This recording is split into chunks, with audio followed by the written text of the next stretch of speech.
really setting the scene for our digital asset discussion in the context that this event wraps it in. So I'd like to welcome on stage now a great follow-on act with Dave from Vertalo leading up the first Fireside. And Dave's definitely qualifies as a veteran in the space, and he's going to talk about digitization success stories. So that means we're also talking about starting to reap some of the benefits of being an early player and putting so much effort into this journey. And I'd just like to call out, just before that, I'd like to call out our first mention of real-world assets from Tassets, by the way. If we can change the slide, thank you.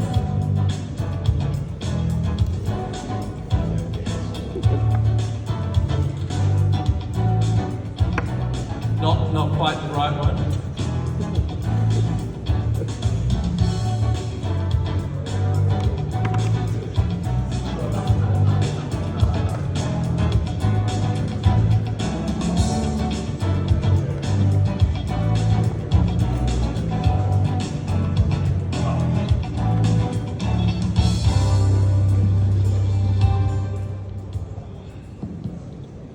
Thanks, Michael, for that kind introduction.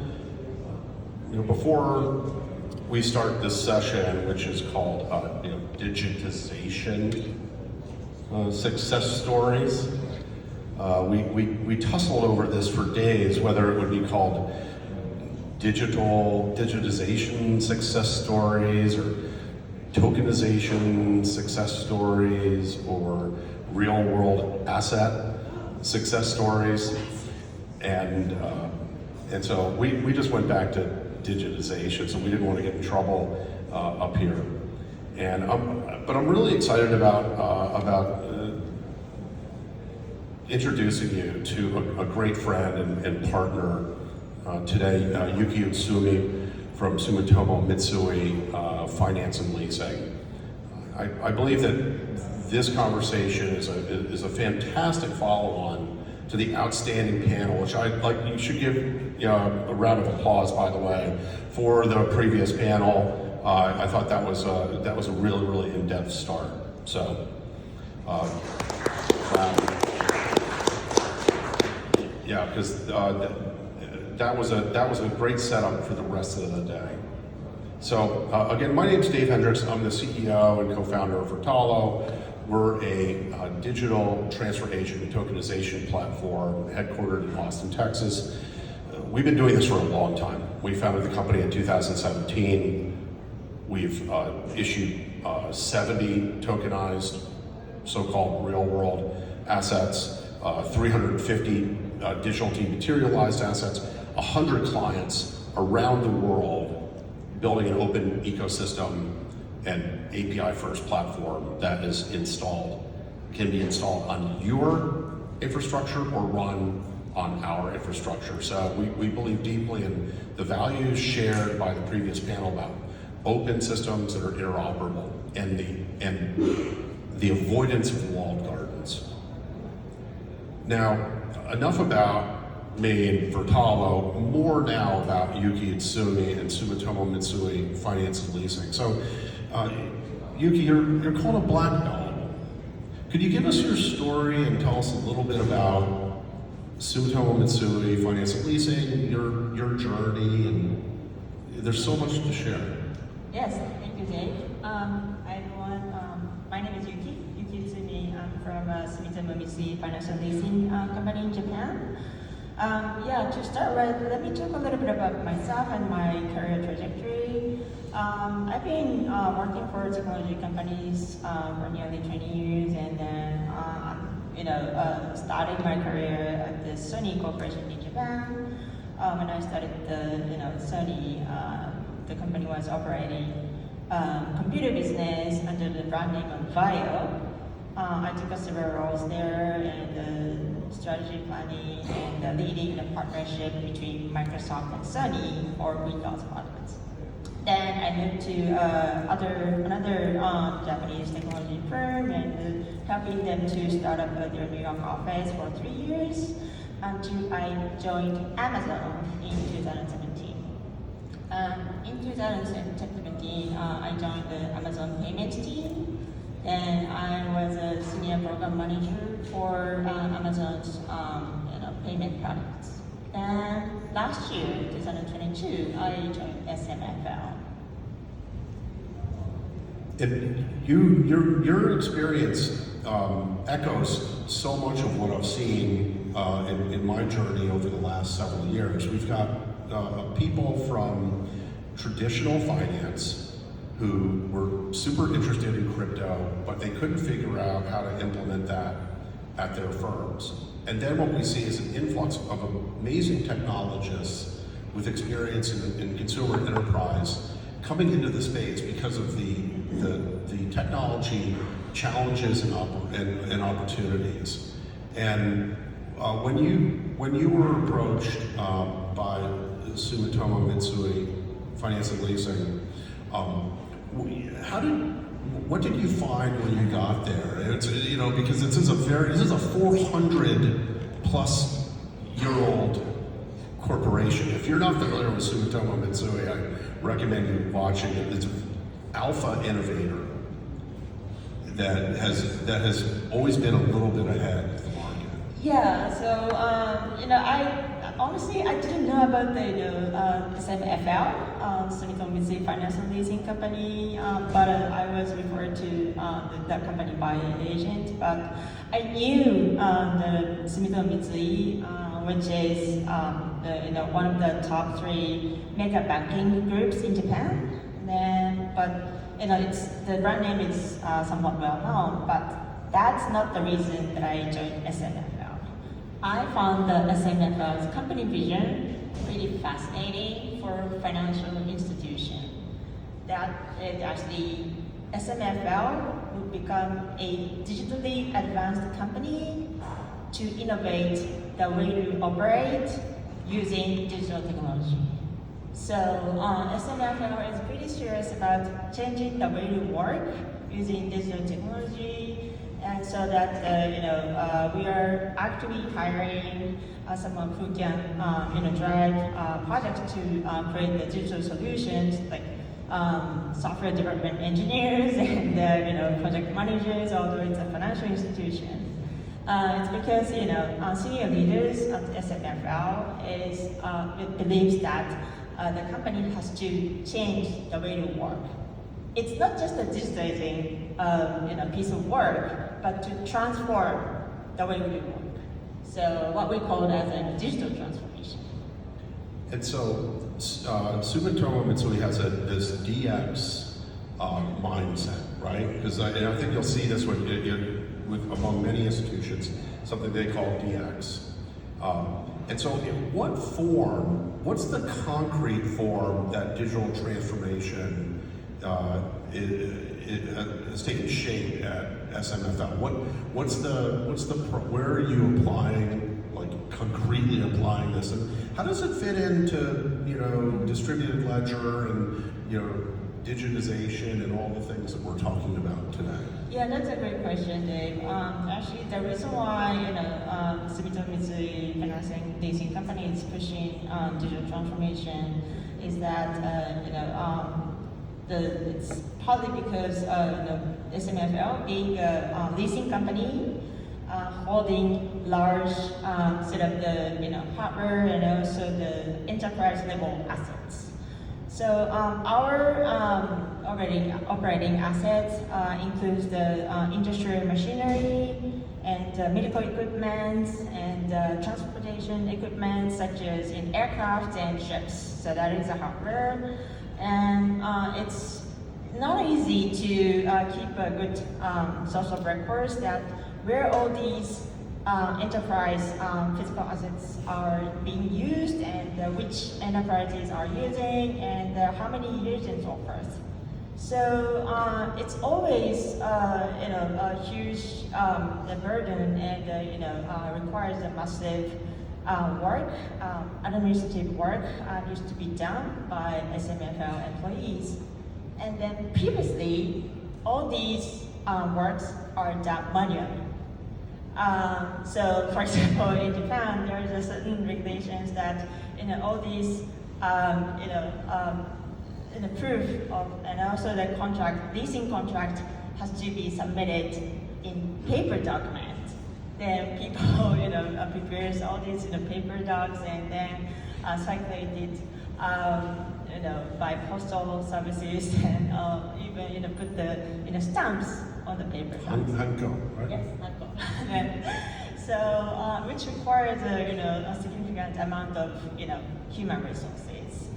Although there is a persistent problem of labor shortages in Japan.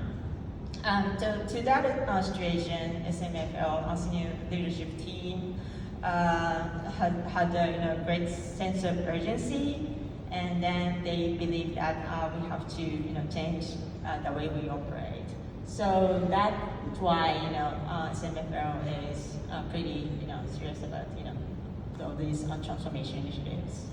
And so this has led to the creation of what your chairman has vowed to make the largest SaaS platform in the world based on this. And the SaaS, digital transformation, finance, what is that called? Yeah, thank you.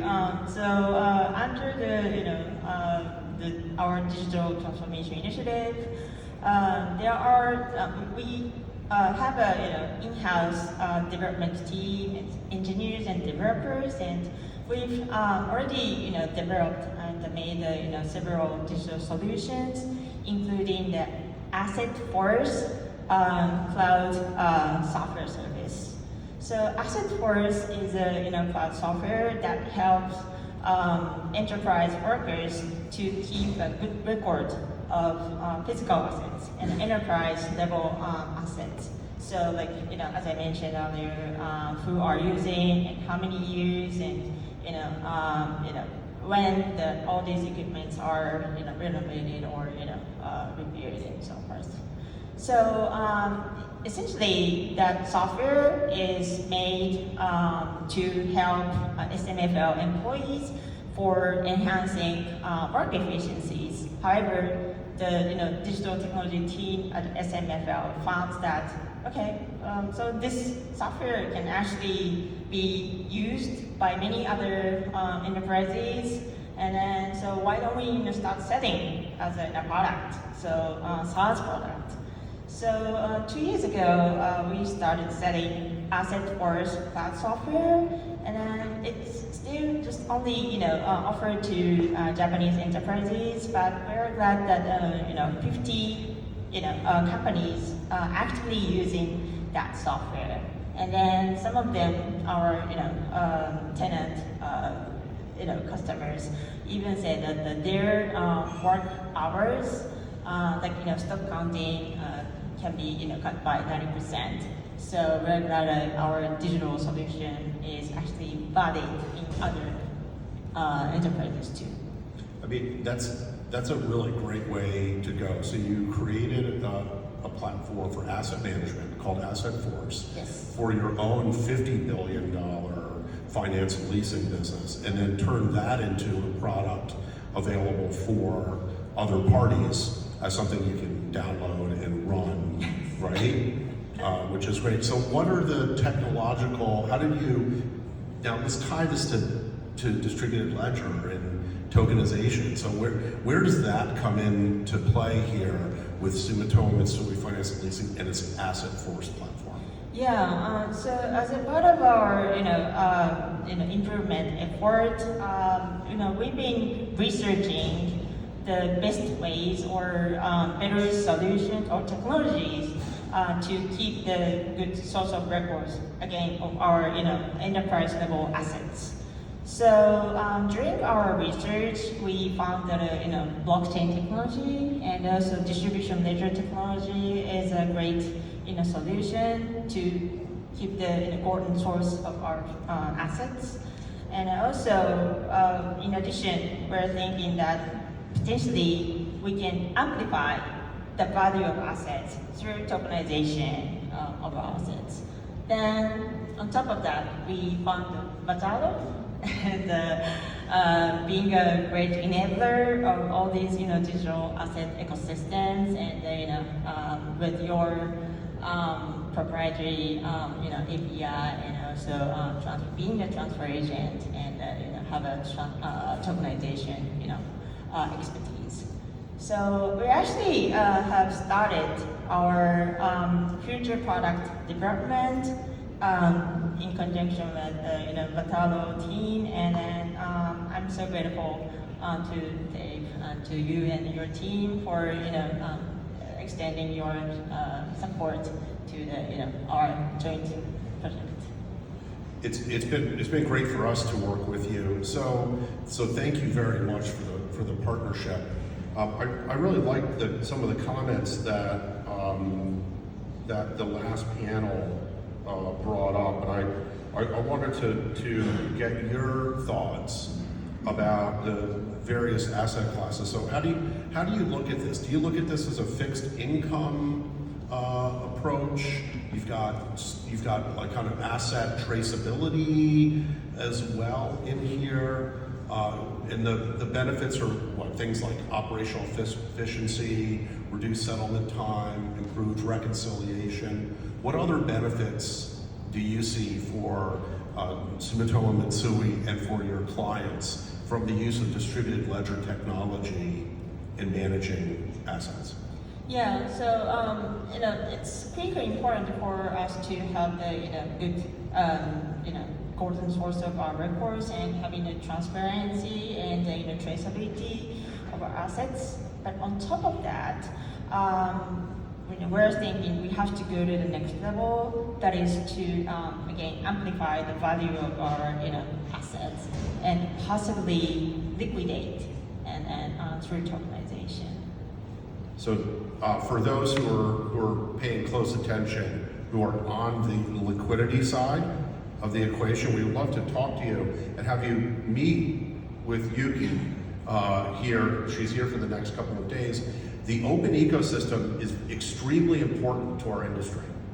I believe that Alan Lim from MAS said it best: is that interoperability is key. Walled gardens are a hindrance to the growth of this ecosystem. Vertalo is committed to connecting and enabling this, and Sumitomo Mitsui is working on something which I think is the personification of interoperability and the use of distributed ledger across all different asset classes and different use cases. So I urge you to reach out to Yuki. We've got a couple of minutes here. If you'd like to ask a question of Yuki or me, please raise your hand. She's actually doing what other people are talking about, so she's a great person to check in with.